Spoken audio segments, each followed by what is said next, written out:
Hey Jill, let's go. Welcome back to another video. So today we're going to be making face mask.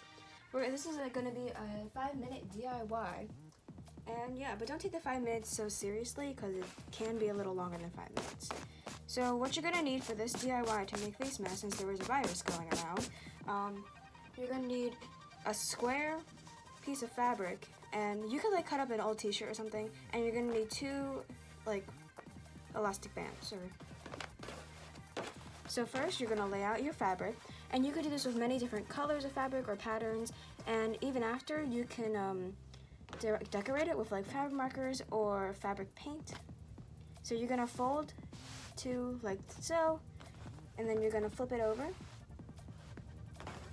like so, and then you're going to do this. You're going to fold it in half again with the 2 ends, flip it over, and then you're going to use the rubber band on this side, put it in like so, and then put it on this side,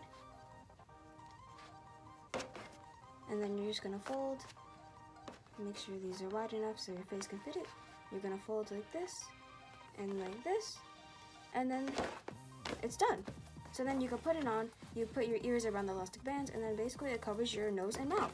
Yeah, so that's pretty much it. Hope you guys enjoyed the video. Be sure to leave a like down below, comment down below anything. Make sure to subscribe, hit the notification bell so you get notified when my videos come out. And I'll see you guys Friday. Yeah, this was a little bonus video. Bye!